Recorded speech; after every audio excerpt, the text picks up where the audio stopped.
Well, then let me kick off and call the meeting to order. I want to say a special welcome to Rhiannon and Kate and their team.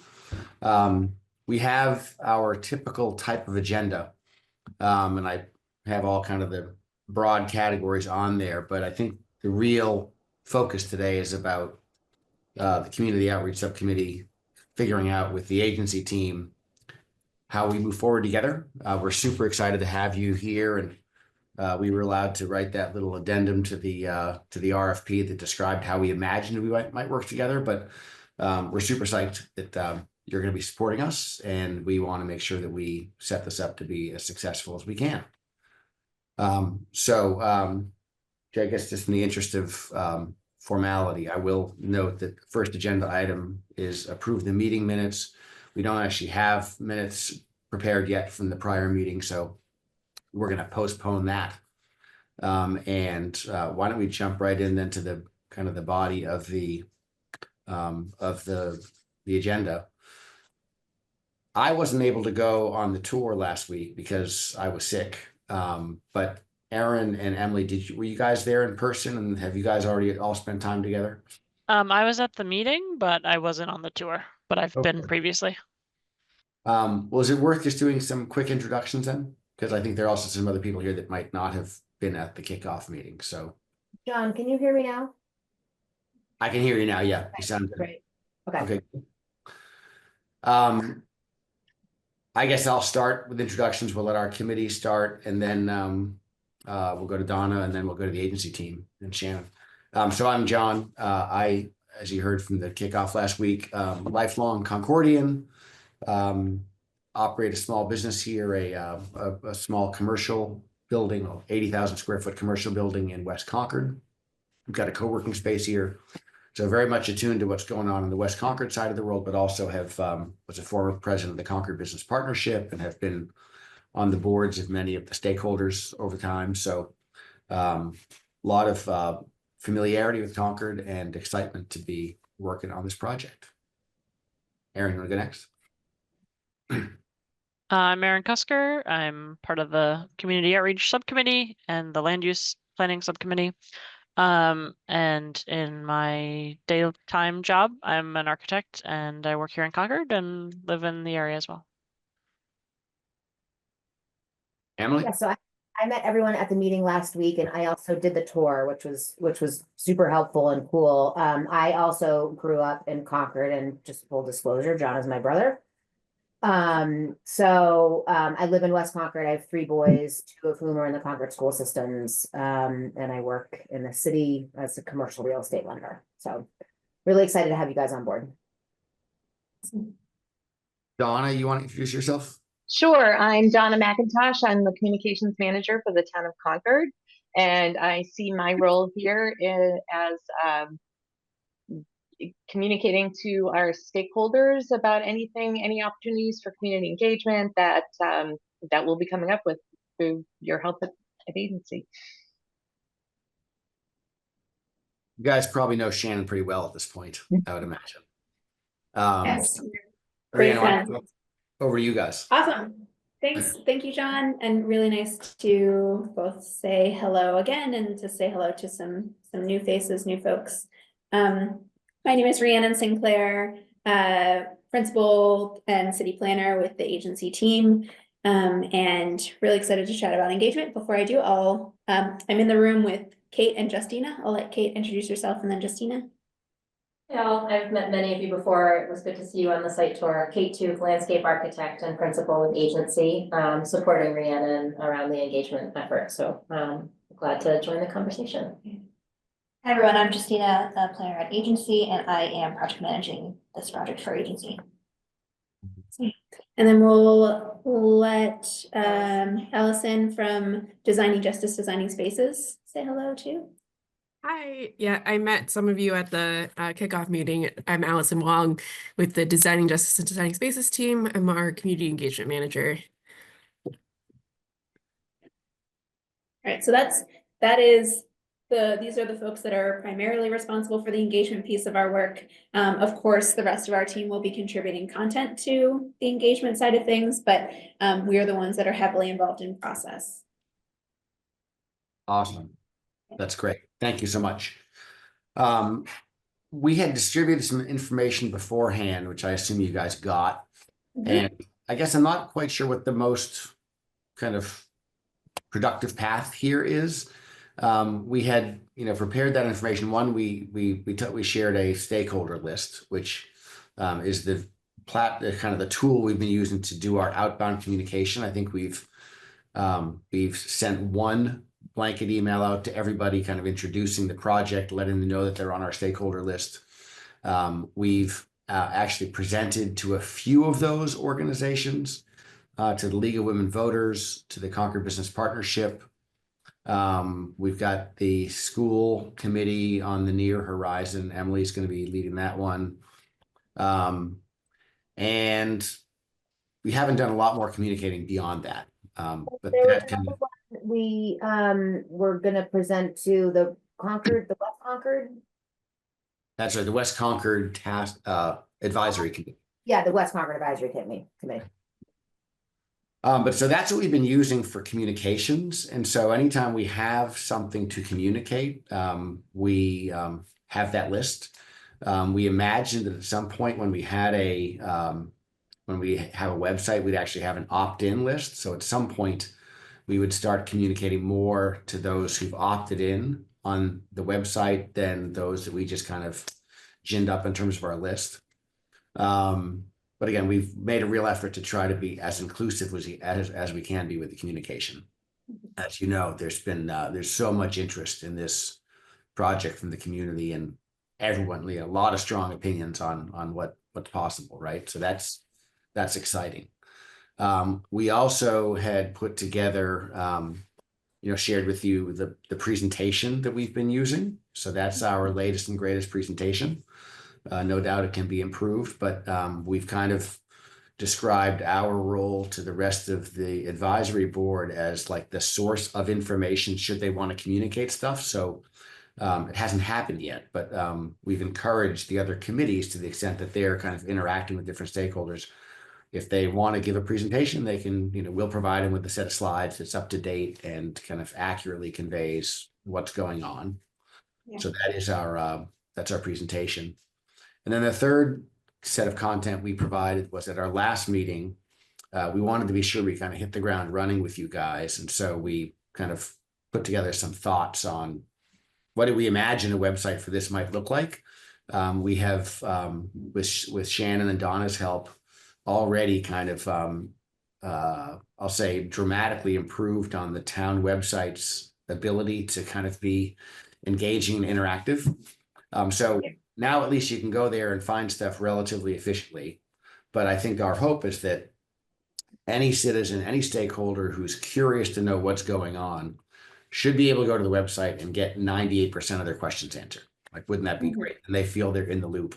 And then there'll be exceptional things that that are just kind of too nichey or too long tail or whatever that we're not going to have on the site, but they'll know how to get answers to questions. So that content that we gave was, again, just knowing how these public meetings work, and the fact that, open meeting law can be kind of cumbersome in terms of working outside of our scheduled windows. We want to just kind of get as much assembled in advance as we could. Yeah, this is immensely helpful, especially that you've given us so much of the bones of what you imagine the website would include.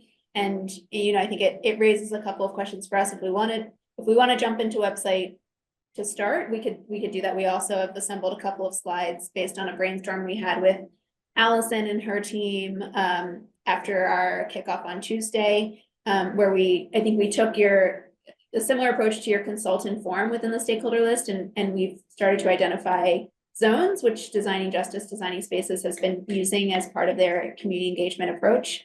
So I thought we could share that with you all and talk a little bit about what we imagine we want to accomplish with each of what we call zones. So John, let us know how much you are willing to let us commandeer your meeting. I think this is primarily about you guys today, so you can commandeer away. Yeah. So to start with the commandeering website, it doesn't appear as though you all have a brand, and this might be a Donna question, something that you are beholden to that you want us to stick to. as part of the website design? No, we don't have a brand at this point. Well, not really. I don't know. John might want to jump in there a little bit. You're muted, John. Sorry, I'm new to Zoom, I guess. We have created a logo, which is like 3 different bold colors, whatever, which we can share. But again, we're not, if you like it, great. It's not like it's kind of well known out in the market. So Yes. we're not particularly tied to it. Is this the brand that you're talking about? Yeah, there you go. Yeah. Okay. Yeah. Yep. But again, yeah, if you like it, great. If not, I think we can work with our graphic designer on our team to evaluate and assemble something based on this.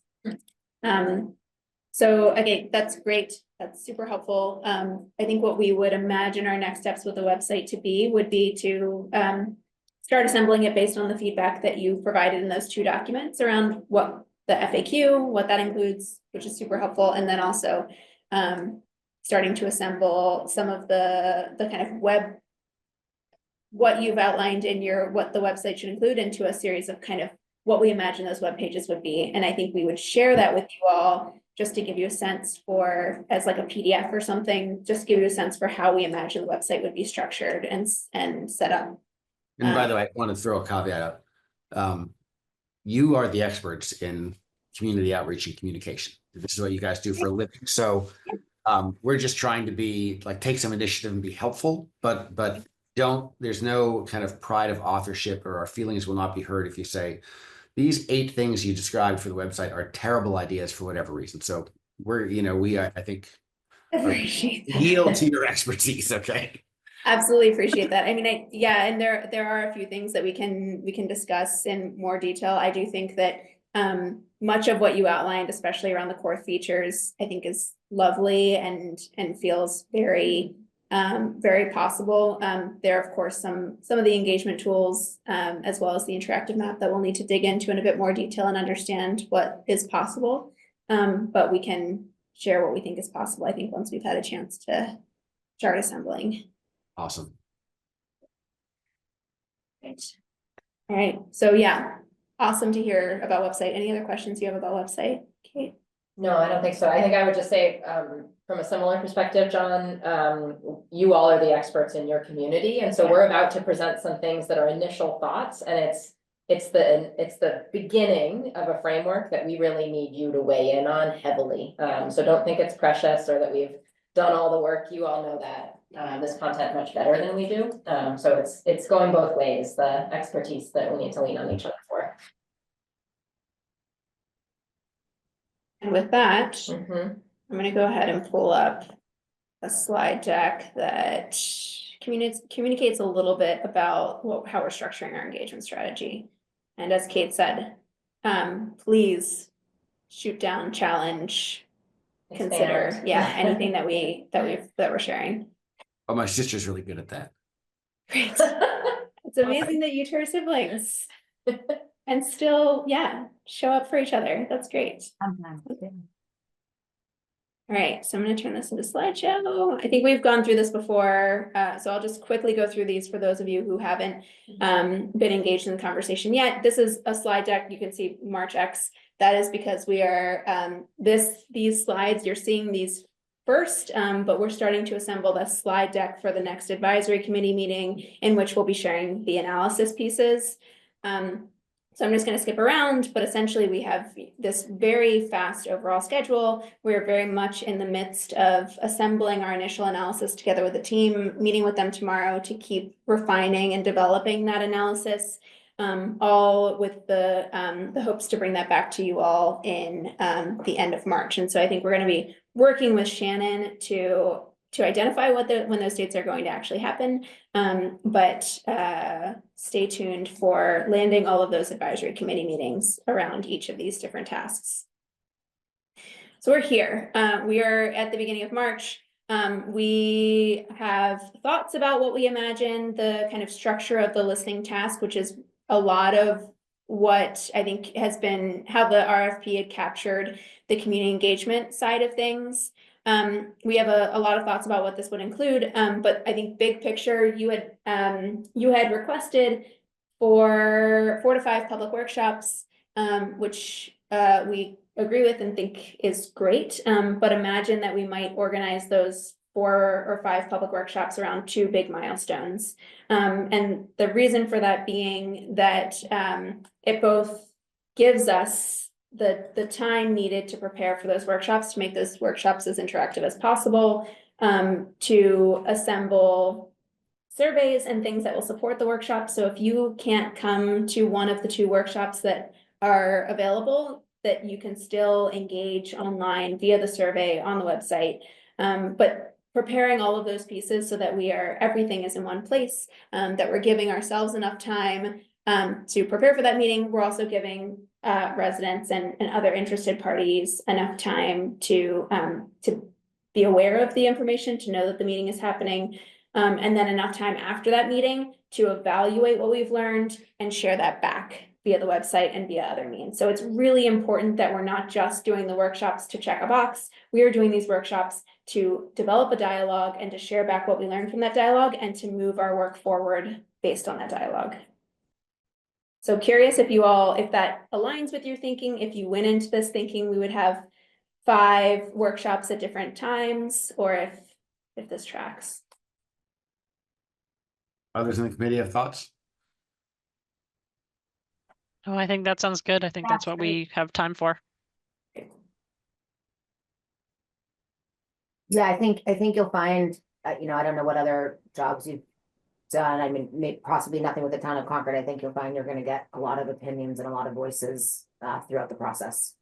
We joined the select board meeting yesterday, so we're starting to get ready for what I think is really passionate community that is ready to engage. And yeah, Emily, I think you're right. So giving them a diverse means with which to engage feels most important. Yep. Thanks. Okay. Yeah, and so if we imagine these as 2 kind of big milestones that we're working towards, we can imagine that all of the engagement tactics fit within those 2 milestones. So there's the visioning milestone, and then there will be the scenarios milestone. I'm just revisiting this for those of you who were not at the kickoff.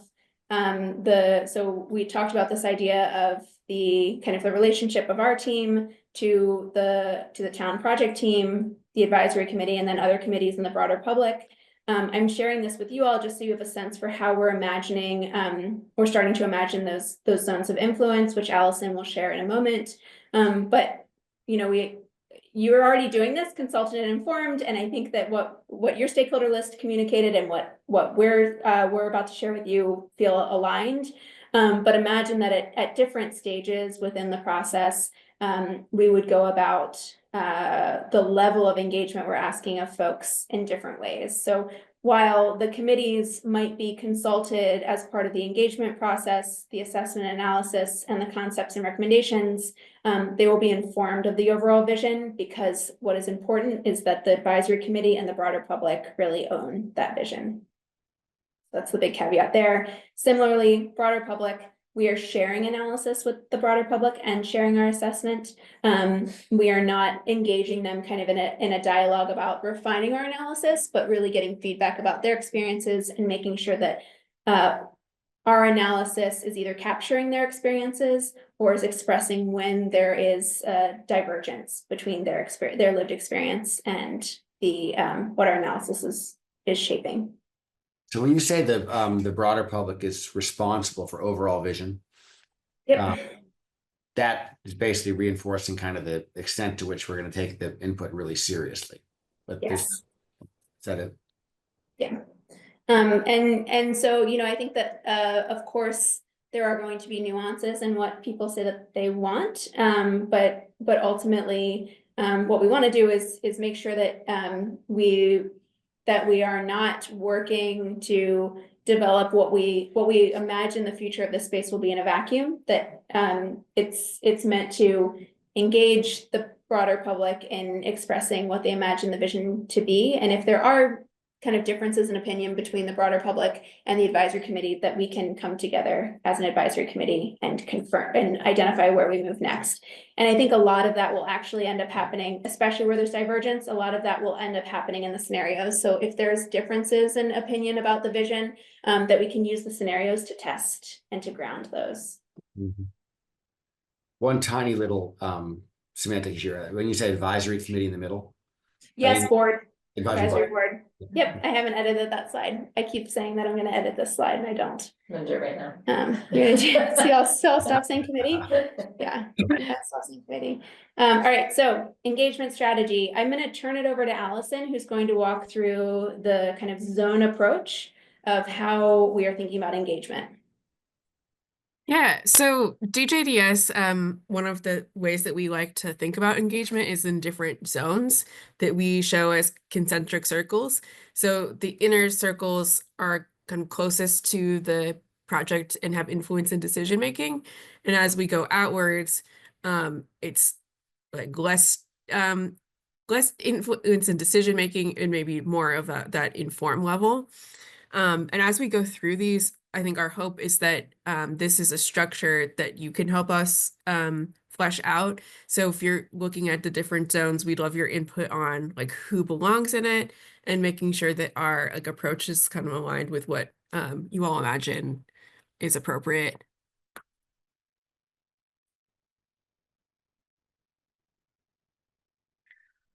So closest to the project, we've identified like zone 1 being the Town of Concord staff, DCAM, and the advisory board. And those goals of engaging with this group is really to dig into that vision and goals for the project, to be understanding like the site in the context of the broader like town goals, and to guide decision making, and then also to be acting as ambassadors with the public. I think that's what you already are doing with those meetings that you've been having and setting up.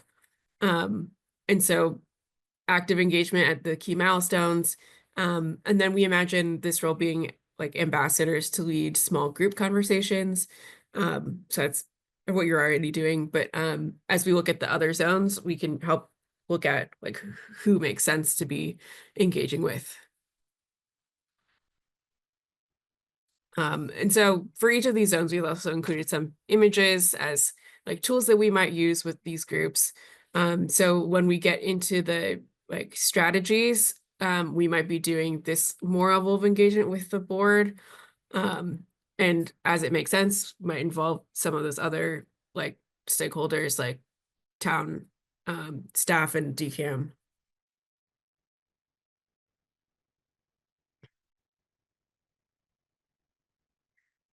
And then zone 2 is what we imagine as the community directly impacted by the project. So whether that's the different Town of Concord stakeholders, like the committees, the state stakeholders, like Department of Corrections and the state police, the people that are like actively in the site right now. That might be West Concord businesses. We've put the Friends of the Bruce Freeman Rail Trail in there because it's directly like with the site. And then adjacent residents, who we imagine is within that like direct zone around the MCI site. And so for this group, we really want to be digging into like what are their interests, opportunities, concerns, the context that they can provide, and then giving them meaningful input for or opportunity for input and participation. And so this is where we see that like targeted outreach by the community outreach subcommittee. And where you can step in is helping provide like an engagement tools so that when you're having those conversations, we can be documenting what those opportunities and concerns are. And then we also want to do some like door-to-door outreach just to make sure that the residents and businesses that are in the surrounding area make like know what the opportunities for participation are. Yeah, and you have a lot, and it's like it seems like we can lend a hand in just adding to or building off of the Google spreadsheet that you already, I believe it's a Google spreadsheet that you already shared. And so I think that feels like a great place for us to start and just to use tools that you all are already using. That's great. And I actually have another version of that stakeholder sheet that one of the other committees put together that actually attempts to divide the kind of the list by their particular areas of interest. That's great. That's helpful. Yeah, that would be immensely helpful. We also had kind of, we were really struck by your thoughts on these being as the kind of public workshops as being as interactive as possible, and thought that maybe we could try to do something similar with this kind of targeted outreach by you all, that maybe depending on the kind of audience that you're working with, that rather than it being a slide deck and a couple of questions that you're asking, that there could be more of like an activity that feels a little bit more friendly and gets people really excited about this work. Right. I was just one logistical question, sorry, and I get confused about this, but Rhiannon, you mentioned sort of building off that spreadsheet. I know we've talked about that being a live document before within the parameters of our advisory committee. Are there restrictions to like for editing that, or how, can you remind me how that works, Shannon? Sorry, Emily, could you repeat that? I know that we had talked about like the list of stakeholders being a live document and that we can't all be in a meeting at one time. So I just want to make sure we're sticking within the guidelines. Yeah, so I think the version that I've sent around with you all to prevent that is a PDF version. But it was I think, so the land use committee had a discussion about how they wanted to sort of divvy them up, but then I think they just did the work independently, and I also think that's fine. I think things get dicey if you were to log into Google Sheets and see someone else directly editing the document, but if you go in there and it's just you, I think that is fine. But also I think it's good to have management about how many people are working in the spreadsheet anyway, so I'm happy to take requests on editing it as we need. Emily, I had a quick kind of rule that if we live by, should solve the problem, which is if you ever happen to go in and want to edit it and there's someone else in there at the same time, just back out of that. Yeah, okay. That should work. Great. And otherwise, Shannon, it's a Google sheet. Yeah.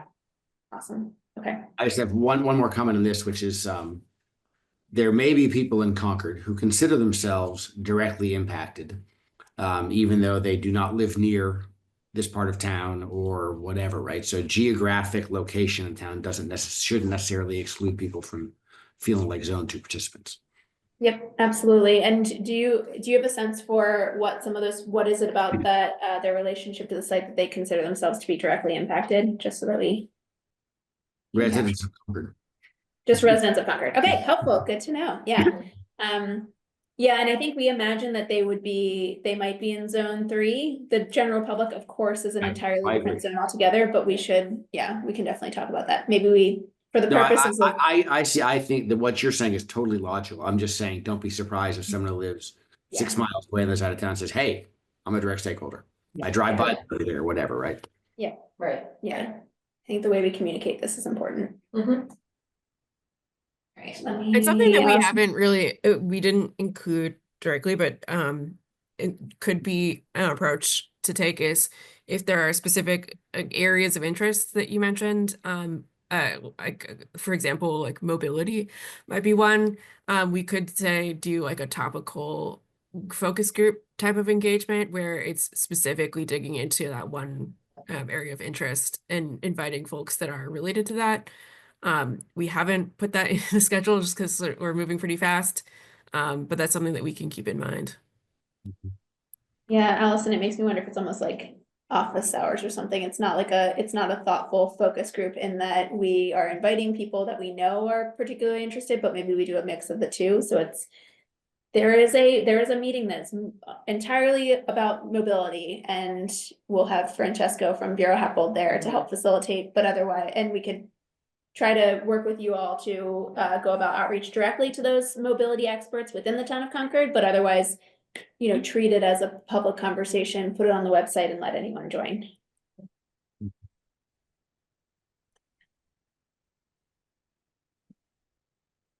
Okay. Yeah.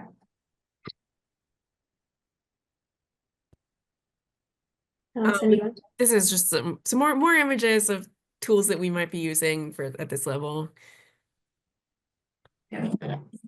And I'll say that the start, stop, continue is what is the structure that we're using for these initial questions. When we had our kickoff, we talked about the idea of just sharing with you all a couple of kind of broad questions that you could use to inform your conversations with various committees in town and with various stakeholders. So we've developed that a start to what we think some of those questions are. And we'll share those with you all. And part of the reason I'm saying this is because we can ask start, stop, continue style questions that are of any audience, and we just kind of cater the language to meet the broadness of that audience. So zone 1, zone 2, zone 3, zone 4 can all be asked start, stop, continue questions, but the types of questions we'll be asking will be a little bit different. It enables us to think thematically about what are the things that people are saying need to change, what are the things that are a problem today that need to change in a different way, and then what are the things that are working. And we had discussed preparing like a PowerPoint slide that's editable potentially that you could be sharing or bringing to those meetings. It's so that there's a consistent format for documenting people's comments. I think because we're working in such a sprint that we want to make sure that it's easy for you all and for us to collect the feedback in a structured way. So, and we're open to feedback of whether that works. It would be like a slide that, like a template that we set up with the questions that you can just type into. And we can share an example of that with you all too.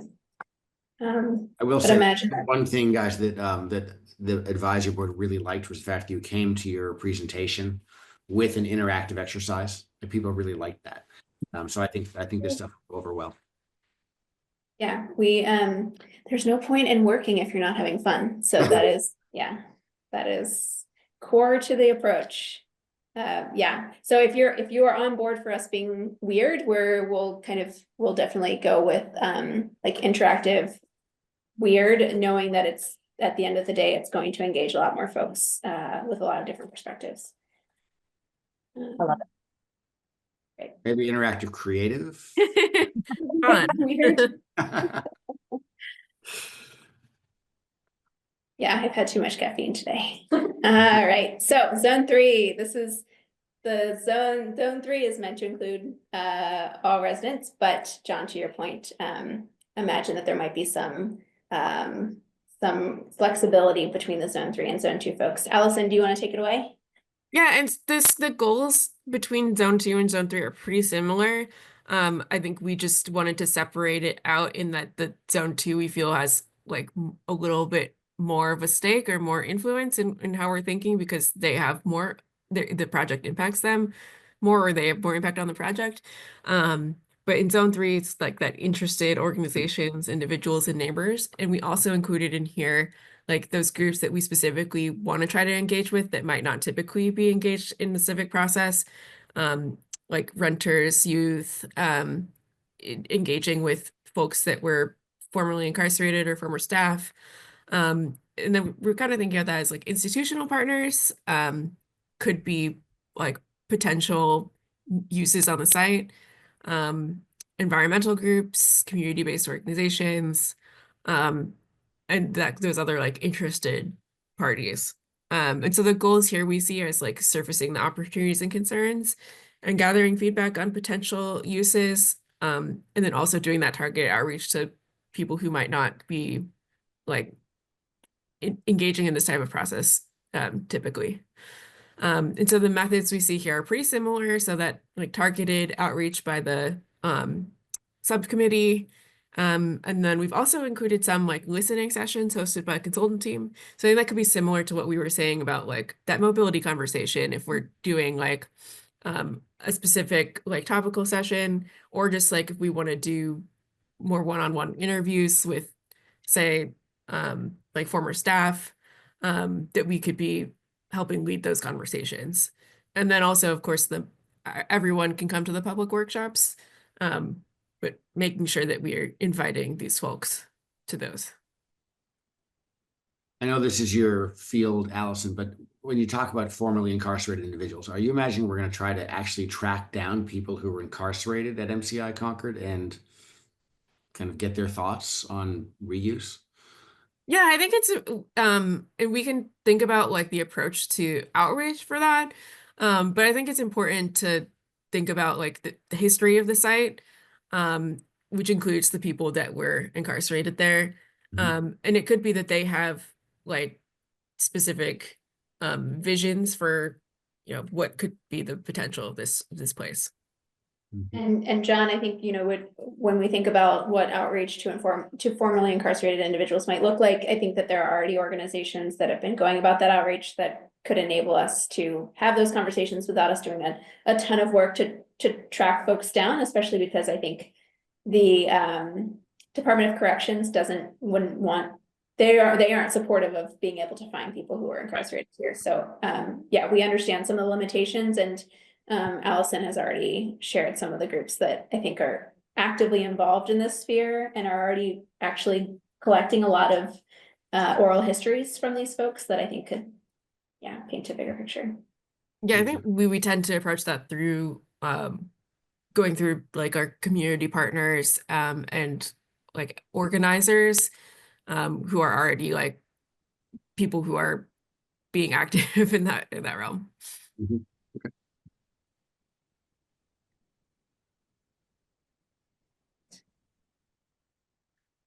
And so these are just more examples of tools that we could be using for like virtual engagement. Say if we're doing like meetings that like can't happen in person, we have a lot of tools for engaging people virtually.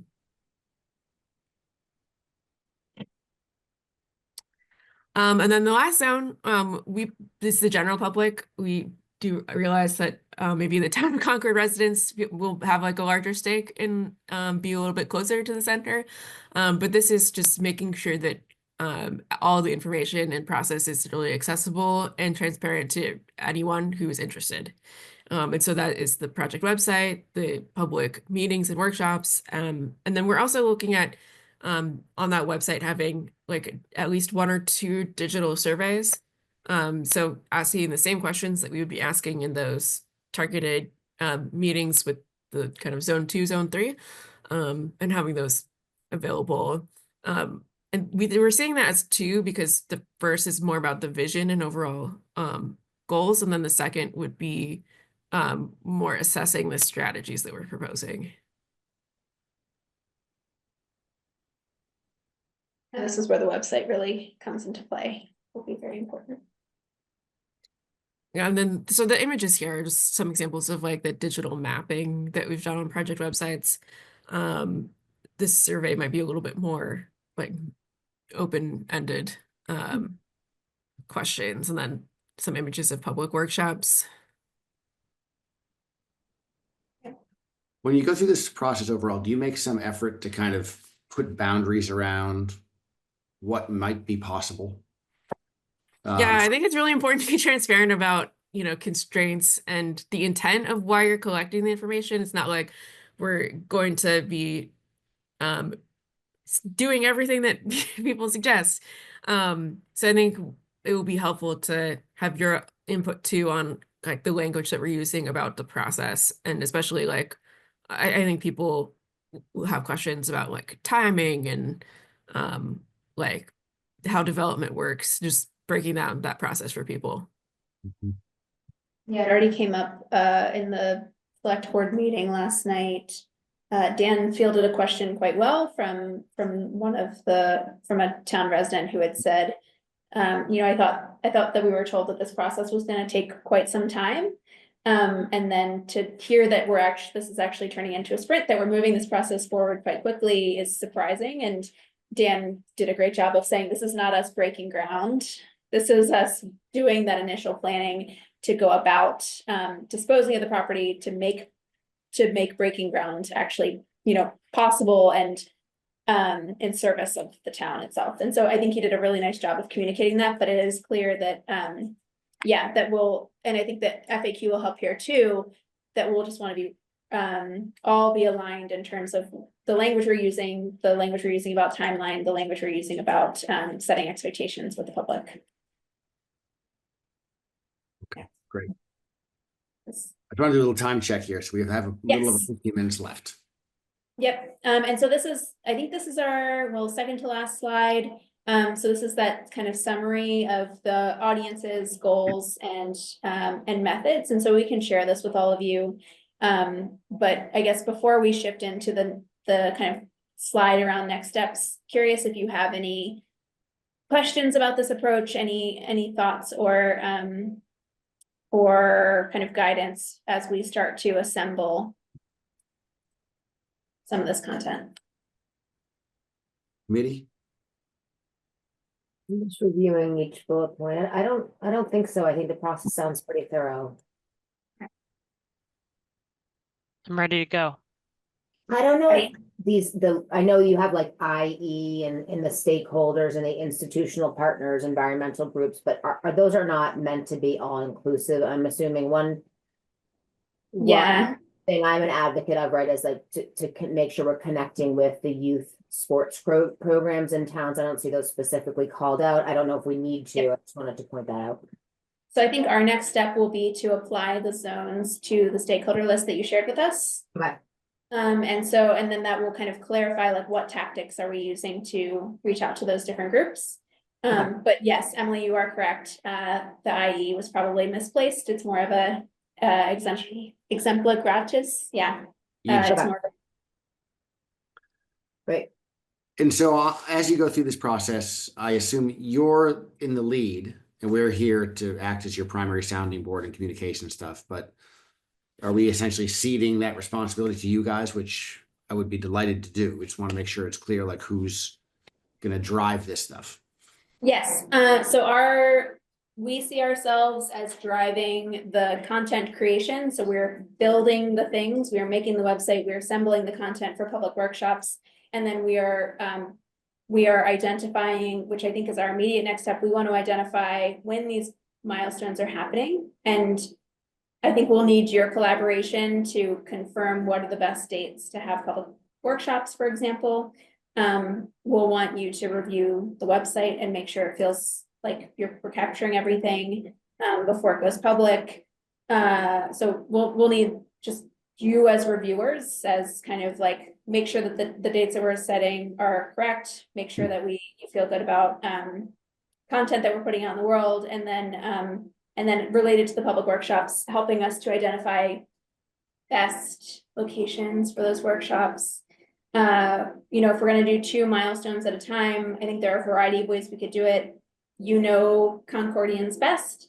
So you can help us decipher, does it mean a lunchtime meeting and an evening meeting? So lunchtime capturing people who maybe work from home, people who are, stay-at-home parents or caregivers, seniors, the like, or people who have maybe nighttime schedules that, does it make sense for us to have a lunchtime meeting and an evening meeting, or do we want to have, 2 evening meetings or an evening meeting and a Saturday meeting to help us understand how do Concord residents, when is the best time to capture their attention? And we can work around that as our approach for that. So that's one example. And then the other one is, what are the expectations from Concord residents about timing? How much time do they expect to know about a public workshop? How much time do we need to have it on your project or the town's website and our website, so that people feel like they had every opportunity to engage regardless of if they took it.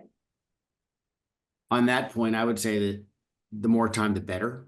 Yep. And also because there are probably a limited number of sites in town that would actually accommodate the numbers that we might want to accommodate. Yeah. We should probably kind of identify potential dates as soon as we can, so we can start to kind of reach out and find venues. Okay. The point about altering the times is super important. A lot of times our town meetings are in the evening, which, prohibits many sort of parents with younger children from attending. So to be able to offer a few different times is helpful. Yeah. Great. Yeah, we can definitely do that. And then it also reminds me, Emily, that if there are opportunities for us to align with other events or other meetings that are happening. I think people always appreciate that because one, they might be attending for a very different reason, for the reason of that other public workshop, and are, you know, it's nice to be able to see that they're getting to see both all at once. And then also, two, it means that both projects are getting more engagement, or both events are getting more engagement. Shannon?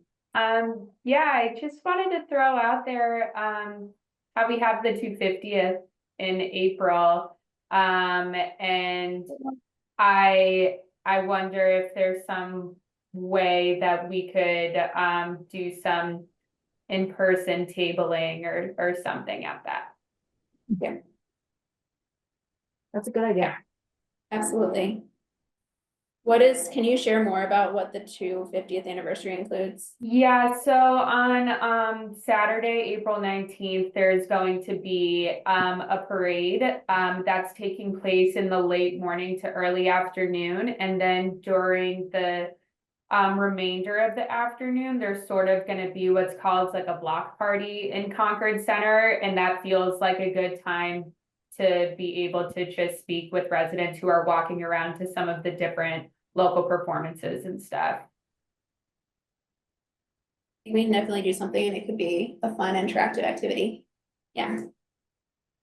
Cool. And I also think that doing something, a public meeting of any kind in the week before, maybe even 2 weeks before, may be really hard. Because I think that Okay.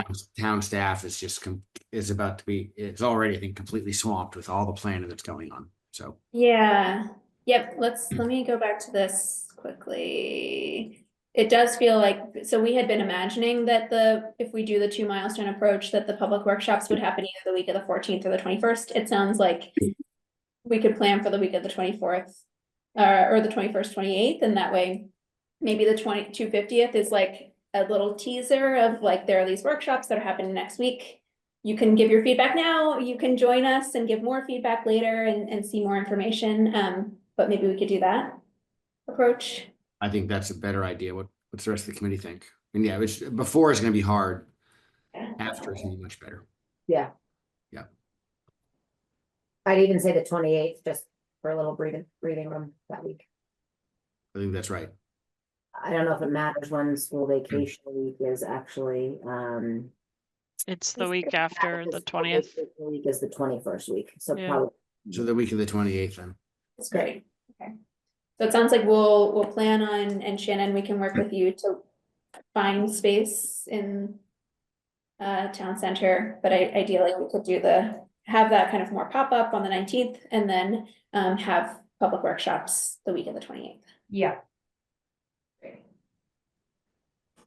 And who's the best person to help? I imagine it's probably Shannon, to help decipher and navigate the town's calendar. Yeah. You're a person, okay, great, perfect. Sounds good. Okay, so we'll also share, you know, we're imagining the last week of May, first week of June. Emily will check school calendars just to make sure that works alongside that as well. Always great to get people before they head off to summer vacation. And that would be our chance to share scenarios. Mm-hmm. Great. Sounds good. Okay, so that is, I think that's helpful start to things. And what we need to share with, I think what our immediate next step will be is to start to draft that website based on the materials you shared with us so far. We'll also share a sense of what we imagine the kind of brand look and feel of the website will be. And we'll share with the graphic designer on our team the logo that you all already have. And then we'll also start to identify ideal dates with this group for those milestones. Like you said, John, it's best to just put all of the dates out there sooner. That's awesome. That's great. And I guess, so per your scheduling slide, we will continue to, we'll kind of, this committee meets once a month. We'll keep that schedule, that cadence shown here. And then if we ever do need to meet off cycle, we just need 48 hours notice. Okay. Sounds good. Okay, I think we can work with that. good.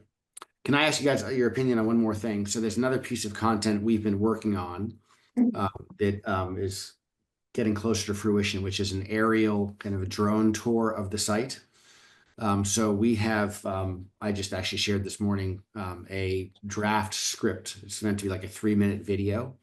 And we have a group in town called Minuteman Media Network, which is basically a municipal funded video group. They do all the public meetings, et cetera. They are the ones who got the drone. They filmed the thing. It's pretty cool. The footing is all like, it's all raw footage right now, but we're trying to do something that would be like 3 minutes long. Maybe I'll just send you over the script so you can see it. And if you think it's a good idea, then we can keep rolling on it. If you think, we should kind of push it in a different direction, of course, we can do that too. But it should all be kind of aligned with the general messaging. But the intent here is that all of us who haven't been behind the walls are super curious what's back there, right? So this is kind of meant to be an initial high-level peek at what actually exists behind those intimidating walls, with a little bit of narrative that kind of describes what's there, touches on a few of the more important elements of it, and also provides a little bit of history. So it's a short thing, but should be a fun thing and well received by the community.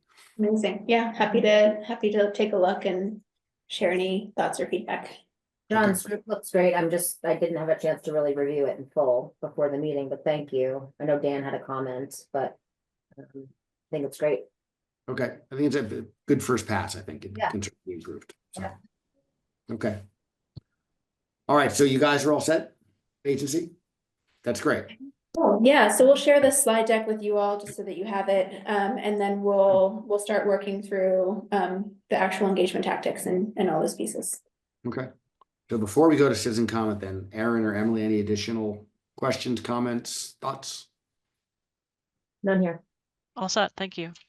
And Donna, you're comfortable with the communications hefe in town? Yes, and I wanted to point out one more thing. When we had sent out the stakeholder letter, we included an invitation to sign up for what we call Notify Me, which is a way for us to get information directly to folks who are interested in learning more about it. And currently we have 294 people signed up for that. So that's a good little group of people that are already directly engaged in the project and looking for more information. So I hope, we can find ways to utilize that as well. It's not segmented by any of the particular groups that you say, it's just folks that are already declared themselves interested. And so with the Notify Me approach, Donna, how will that work? Like, because I know that oftentimes when you sign up for those things, you are signing up just for outreach from the group that you're signing up with. So it sounds like that would mean that the town could facilitate kind of email correspondence and sharing of information. Okay. Yeah, so they would get something by email or text that could link them to someplace else, or if there's a meeting notice or some way to be engaged in this, we can let them know about it that way too. Awesome. And build it out. Yeah. Perfect. That's great. Right. Okay, we'll go to public comment. Linda or Lee, any thoughts? None here, John. Thank you. Thanks for dialing in, Lee. Surely. Lee is a documentary / historic photographer who comes to our meetings because he really wants to get in there and take some photography to document the site. So getting access from the DOC has been tricky, but at some point this spring or summer would be great. I'm really hopeful that we can arrange that. Yeah. Is it, it makes me wonder too, John, we similarly feel like it would be amazing for one person from our team to be able to go in and document some of the site. We're less interested in, I think we're most interested in some of the detailed views, like challenges with spalling on walls, that I don't think most people are going to care about. But I know that DOC didn't want us to take photos when we were last there. So I wonder if it's possible to add in one person from our group. I would hope so. I don't quite know why they're so resistant to taking photos. There's nobody in there, but it may be that we have to wait till they finish their decommissioning, and then once DCAM is in control, then maybe we can get it. I mean, the good news is that nothing there is going to physically change for a couple of years, right? So there's time to do it still. Yeah. And we may, I mean, again, the DOC to me is kind of a mystery. We may just have to wait until they. Yeah, I wonder, John, too, if there's some agreement we need to make with them about what we'll make public or not. I suspect their worry has to do with some of the conditions there, you know, and photo documenting those. So I think that if we were to make some agreement, and Lee, it could just be that you're the camera person and we're alongside you and we just ask you to take some pictures of some additional things, but we agree that those pictures are for the design team only. How about this, Lee? What if you took the lead in researching with the DOC and you can say that you are kind of working with the community outreach subcommittee and you're just kind of doing the legwork to understand what's possible? I'd be interested in that. If you could give me the names of some people at the DOC I could contact, that'd be great. Okay. I'm going to do ask that. Shannon, if Shannon, you probably have a few DOC names. Actually, I've got an email thread from earlier. So yeah, Lee, I'll forward you those names. I'll even make an introduction by email. That'd be great. John, let me just say this. Rhiannon and Kate, for you specifically, you might know me now as a fine arts photographer, but in my former 50-year career, I'm an architect and urban designer. We've been trying to we figure know that that. out. We're like, I'm pretty sure this is Lee Cott if Werner Cott. This is it. I am him. You are And obviously, him. I have a lot of experience in large-scale adaptive reuse. Yeah. Mass Mocha, Yes. Lowell National Park, you know, lots of things that span a long period of time in my career. Yeah. I retired in 2016, and I've been just dedicating myself to my second love, which is fine arts photography. And I have spent the last couple of months documenting the perimeter of the MCI Concord walls and various things that are there that are very interesting. And I'm seeing, not so much as a documentary photographer, but more as light and shadow on concrete, which to me is very beautiful. Yeah. Yeah. Well, Lee, we'd That's love what to I'm see doing. those photographs or have a longer conversation about that sometime. That sounds like I'd a love beautiful to do that. project. Great, I'd love to do that. It was I'm painful frequently- to be able to take photographs inside last week when Good, we were I'd love there. You'll notice Yeah. a lot of things that you want to document. All right, well, and thank you for remembering my name. Linda, you got the last word. I see your hand up. Thank you. I'm sure agency is aware of this, but on April 19th, for any kind of pop-up, we're expecting huge number of people at that event. So just to keep that in mind. And Yeah. thanks. 100,000 plus, so there'll be a few thousand Concordians, but there'll be a lot of Yeah, I people. imagine there'll be a lot of out-of-towners as well, so. We'll be figuring sure to out- ask. So that's actually one question that we have for you. So the funny question, if you have one more minute, what is the best way to capture Concord residents like information about where they live? You have one zip code. It'd be amazing to know like at a finer grain of detail where people are from within Concord. And when we looked up neighborhoods, I think we saw the comprehensive plan had like 35 or 40 neighborhoods, and that felt like far too many. So curious, is there something that's like, if you were to break down Concord residents into 5 zones or 10 zones, what those would be? Does that We have precincts for voting. We Do have people know their People know precincts? those? Yeah. we have school districts. Yeah, there's 3 Mm. elementary schools. They're not really necessarily linked to neighborhoods. I mean, folks who live in West Concord know they live in West Concord, but other folks maybe not know that they're in a particular neighborhood or not. I mean, there's obviously Concord Center and things like that, but What's the objective? yeah. Just to get a better understanding for how close people live to the prison. So you mean like a heat map that shows where like people physically live relative to that? That was kind of the hope. Yeah, just see if- Geographies. I mean, and And see if we can also correlate comments too, that, you know. and people tied to live- demographic information. Mhm. Yeah. There Um, may also be residents of other adjacent towns that Yes. live even closer than some residents in Concord. Mhm. Yeah, I think our hope was to try to understand more explicitly where people are coming from without asking them for their address, but. There is something called the Nosy Book, which the town publishes, which lists, it's basically the town census information. And I bet that somebody with the right tech skills could take that file and create a heat map based on the number of people living at each residential address in town. Yeah, that's amazing. We just need them to then tell us, give us their feedback and tell us where they live again. That is the only challenge. Okay, we'll That's- keep thinking. We'll We keep can thinking. brainstorm that offline if That sounds help. good. But I think this nosy book file, Shannon, you can get the digital version, right? Yeah, it's put together by the town clerk's office, so I can get an e-version of it. Cool. Sorry, it's called a Morsey book. Nosy book. That's the unofficial name for. I forget what it's actually called, but the old timers in town call it the nosy book because you can say, "Hey, who lives at 13 Simon Willard Road? Oh, they're an investment banker. Ooh, interesting. Let's invite them onto the board for our fundraiser or whatever." You know. Yeah. So Great. all right. Awesome, great. This has been so helpful and productive. Really appreciate you all having this conversation and inviting us in. And by the way, it maybe if you want to, again, if we want to meet up before a month from now, just because again, we're on our sprint here, let us know, right? And Shannon can make that happen. Will do. I think we'll want to do that when we have the website ready. So it might be in a couple weeks. Okay. Right. Super. Yeah. Okay. All right. John, thank you again for all of your efforts in getting me inside those walls. You're welcome. It'll happen eventually. It'll happen. Nice to meet you, Lee. Yeah. Thanks, everybody. The Thank you, meeting's Kate. officially adjourned.